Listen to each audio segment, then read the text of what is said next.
అందరికీ నమస్తే. ఆంధ్రప్రభకి స్వాగతం. నేను మీ సంతోషి. ప్రస్తుతం మనతో ప్రొడ్యూసర్ నటికుమార్ గారు ఉన్నారు. నమస్తే సార్. నమస్తే నమస్తే. Sir, Pithapuram ex MLA Varma ఒక ట్వీట్ అనేది చేశాడు.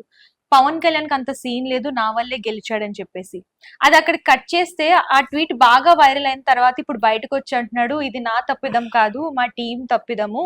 నేను అలాంటి వ్యాఖ్యలు చేయలేదు, పోస్ట్ చేయలేదు అనేసి అని అంటున్నాడు. ఇందులో ఎంతవరకు నిజముంది సార్?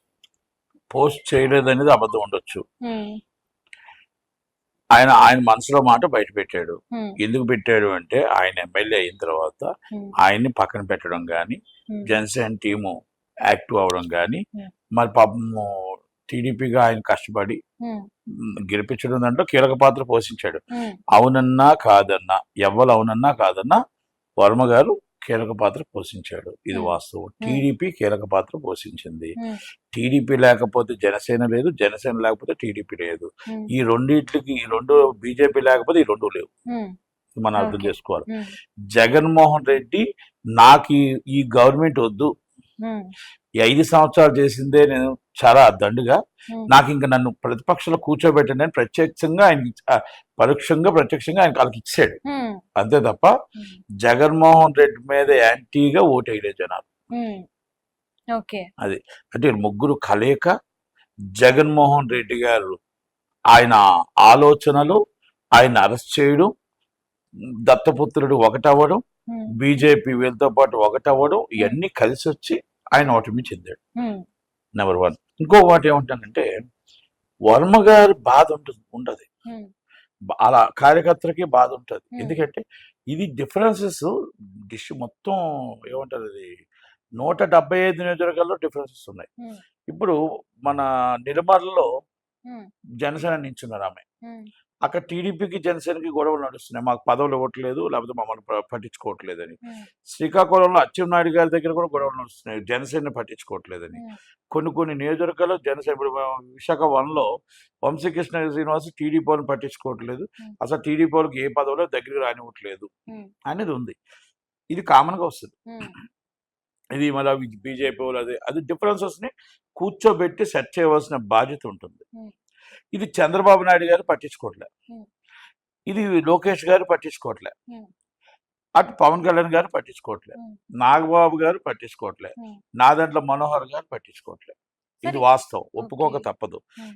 ఈ విషయంలో వర్మ గారు చేసింది నిజం. హ్మ్. తర్వాత వైరల్ అయిన తర్వాత ఇది నేను చేయలేదు అని అనడం కూడా ఓకే, తప్పులేదు గానీ, ఆయన బాధని వ్యక్తం చేశాడు. హ్మ్. ఎందుకంటే కీలక పాత్ర పోషించింది, అక్కడ నిలబడింది, హ్మ్. నాగబాబు గారిని చూసి ఓటేయలే. హ్మ్. అక్కడ మొత్తం ఇంచించు కూడా ఇండిపెండెంట్‌గా గెలిచిన వ్యక్తి హ్మ్. వర్మ గారు. మనం హ్మ్. ఏ మాటకి ఆ మాటే చెప్పుకోవాలి. నేను కూడా పిఠాపురం తిరిగాను. నేను హ్మ్. కూడా పిఠాపురంలో ఉన్నా. ఓకే, 1,00,000 ఓట్లు మెజారిటీ వస్తాయనుకున్నా, 70,000 వచ్చాయి గానీ అది కాదు హ్మ్. నేను అనేదేంటంటే ఒప్పుకోవాలి. అక్కడ ముద్రగడ పత్రం స్ట్రాంగ్. వంగా గీత స్ట్రాంగ్. హ్మ్. అది రాష్ట్రం అంతా ఒక గాలేసింది. కాపులు గాలి. హ్మ్. కాపులు యాంటీ వైసీపీ అనేది వచ్చింది కాబట్టి హ్మ్. అయ్యింది గానీ, లేకపోతే మామూలుగా అయితే రాడు. హ్మ్. ఎవరు రారు. నేను ఈడని కాదు. సార్ అయితే మీరు అలాంటి దాంట్లో హ్మ్. వర్మ గారు ఏదైతే ఫీట్ చేశారో ఆయన బాధను వ్యక్తం చేశాడు. హ్మ్. నాట్ ఓన్లీ ఆయన మీద యాంటీ కాదు. హ్మ్. నేను ఎంత కష్టపడ్డాను, టీవీ మీకోసం నేను చేశాను. నాకు ఏదైనా ఒక ఎమ్మెల్సీయో లేకపోతే పదోన్నతో ఏదో నా సీట్‌ని మీకు త్యాగం చేశాను కదా! హ్మ్. చంద్రబాబు నాయుడు గారి మీద ఆయన కోపంతో చేశాడు. హ్మ్. చంద్రబాబు నాయుడు గారు బాధతో చేశాడు. హ్మ్. లోకేష్ గారి మీద బాధతో చేశాడు. హ్మ్. ఆయన జనసేన పార్టీని అడగల. హ్మ్. అంటే ఆయన ఎందుకు అడిగాడంటే, సార్ నేను మీకు త్యాగం తెమ్మంటే నేను చేశా.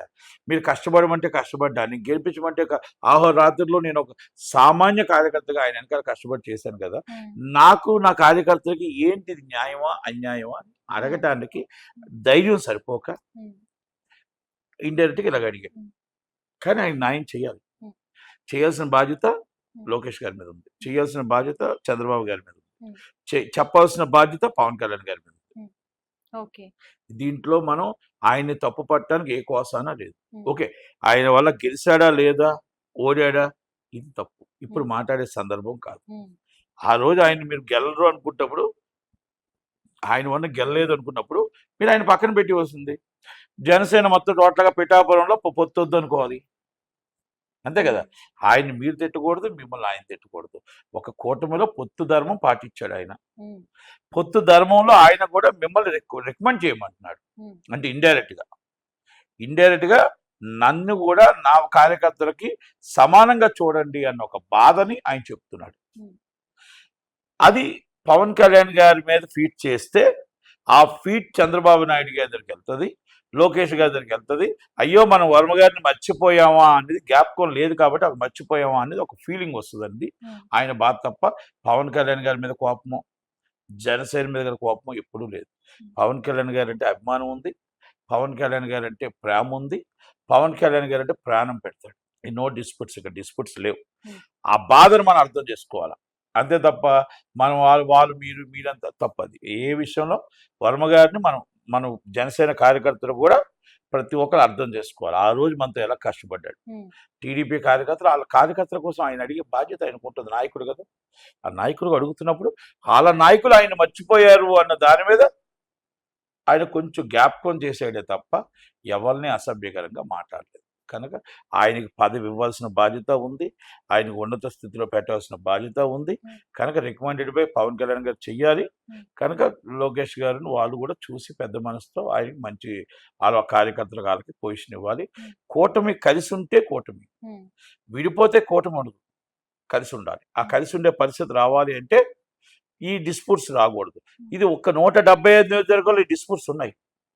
మీకు తిరుపతిలో ఉన్నాయి, ఉమ్, మీకు అన్ని దిక్కులో ఉన్నాయి. కనుక దాన్ని సార్ట్అవుట్ చేయాల్సిన బాధ్యత పెద్దల మీద ఉంది. కూర్చొని సార్ట్అవుట్ చేయాలి. ఇప్పుడు కార్యకర్త ఆశించేది ఏంటి? మన గవర్నమెంట్ ఉండేటప్పుడు మాకు పోస్ట్ ఏదైనా వస్తే, కింద సైడ్ పోస్టులు వస్తే మేము గవర్నమెంట్లో ఉన్నామని చెప్పుకోవడానికి ఉంటుంది. ఉమ్, లోకల్ ఎమ్మెల్యే దగ్గర కొన్ని పోస్టులు ఉంటాయి. ఇది ట్రస్ట్ బోర్డ్ చైర్మన్స్ అని, అదని ఇదని, మామూలుగా టెంపుల్స్ చైర్మన్స్ అని, లేకపోతే సత్రవాళ్ళ చైర్మన్, డిఫరెంట్ బోర్డ్ మెంబర్స్ ఇవన్నీ ఉంటుంటాయి. ఓకే. ఆ మెంబర్షిప్లో డైరెక్టర్స్ అని అయ్యని, అది రికమెండెడ్ బై ఎమ్మెల్యే ఎవరు ఉంటే వాళ్ళకే తీసుకుంటాడు. ఉమ్, అది కాదు, సమానంగా చెయ్యండి అని అడుగుతున్నారు వాళ్ళు. ఉమ్, బీజేపీ వాళ్ళు కానీ, జనసేన వాళ్ళు కానీ, టీడీపీ వాళ్ళు కానీ, మా అందరికీ సమానంగా చేయండి, ముగ్గురు కూటమిలో ఉన్నాం కదా, మాకు కూడా చెయ్యండి అని అడుగుతున్నారు వాళ్ళు. ఓకే. అది కొన్ని టెంపుల్స్ ఉంటాయి కదా, టెంపుల్స్ కానీ ఇదే ఆ కింద ఆయన సైజులో ఉన్న ట్రస్ట్ బోర్డు అయిన నెంబర్స్ కానీ ఏది ఉన్నా ఆయనకున్న పోస్టులు కానీ, హాస్పిటల్స్ చైర్మన్స్ కానీ ఉంటాయి, లోకల్ బాడీ చైర్మన్స్, డైరెక్టర్స్ అన్నీ ఉంటాయి. దాన్ని అడుగుతారు. మార్కెటింగ్ కమిటీ చైర్మన్లు ఇవన్నీ ఉంటాయి కదా, అవి అడుగుతారు. మెయిన్ పోస్టులు కావు.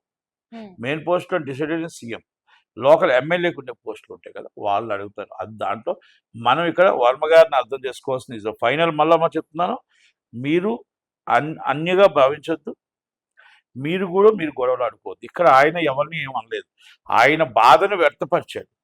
రికమెండెడ్ బై పవన్ కళ్యాణ్ గారు ఆయన్ని అర్థం చేసుకొని ఆయనకి ఏదో ఒక పదవి ఇమ్మని, ఏదో ఒక వాళ్ళ కార్యకర్తలకు చూడమని చెప్పాల్సిన బాధ్యత పవన్ కళ్యాణ్ గారి మీద ఉంది.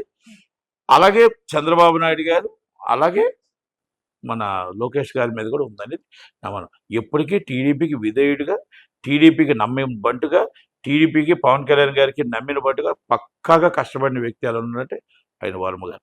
దాంట్లో నో డౌట్. ఇది నాగబాబు గారికి తెలుసు, నాకు తెలుసు, ప్రతి ఒక్కరికి తెలుసు ఆ విషయం. థ్యాంక్ యూ సార్, మంచి ఇన్ఫర్మేషన్ ఇచ్చారు. థ్యాంక్ యూ అమ్మా, థ్యాంక్ యూ.